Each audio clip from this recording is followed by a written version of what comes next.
Good evening, and thank Ms. Verheyen, and thank you to the EIF for having me here tonight. And my perspective is that of researcher and teacher of legal aspects of information technology, and also of a lawyer in this field. So I'll try to mix these two experiences and in my thoughts here tonight.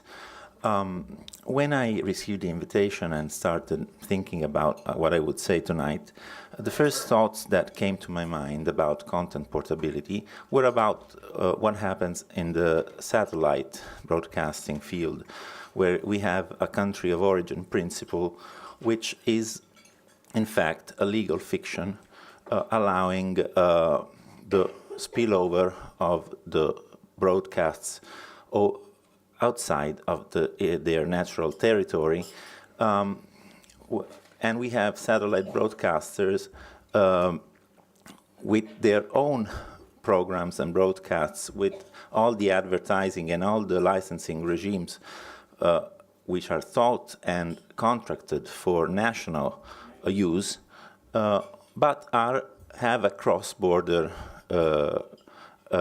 side because of the technology. And that's what we're dealing with the digital content portability issue. Technology allows and requires that certain contents follow the users in their travels. And perhaps it's true that this applies to a limited time and a limited number of people, but it is a fact. And another thought that came to my mind is that it already happens with a series of content and applications, and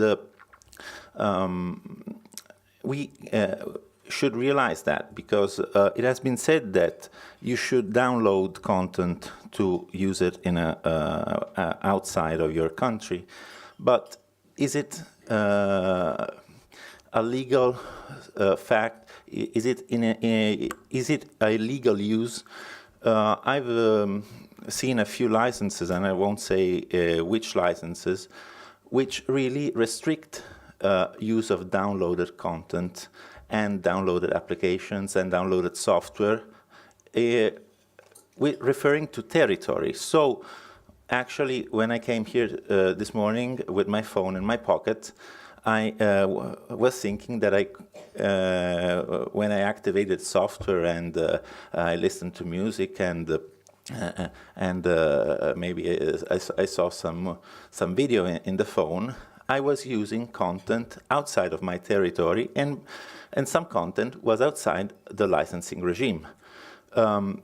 And this is outside of the content portability regulation, but it's effective content portability. And maybe it's also enforceable, but why is it not enforced? Because the user is identified, and the content provider is really certain of the use, and if the phone is somewhere else, it cannot be in the original territory. So there is just one content which is traveling in either in a streaming or download application. So I think the solution is really simple with regards to the technical aspects of the regulation, and it refers to the part of the regulation which deals with identifying the user.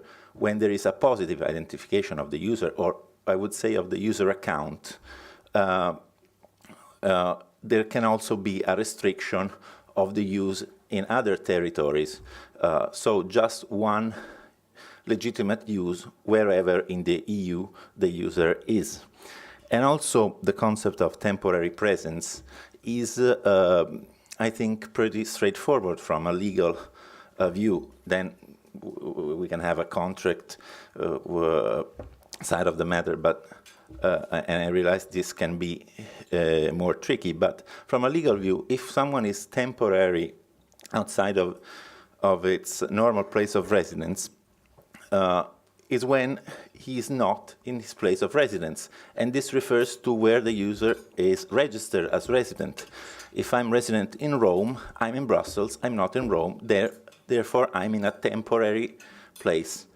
And I can be there 6 months, 7 months, 8 months, 1 year, until I change my residence, my registered residence. I'm temporarily outside of my place of residence.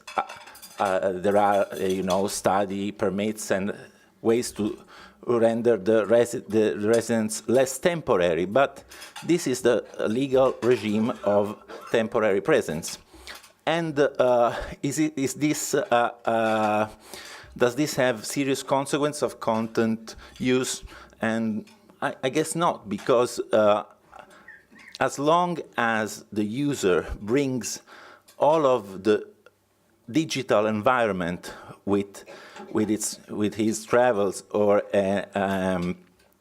including advertising, including restrictions, including subscriptions, including payments, actually for the content provider it's the same. I guess the content provider has some problems when there is an access which is not controlled. There can be more accesses to the same content in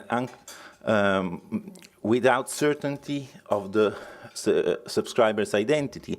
There can be advertising contracts problems, so you can have some content broadcast. This happens in sports.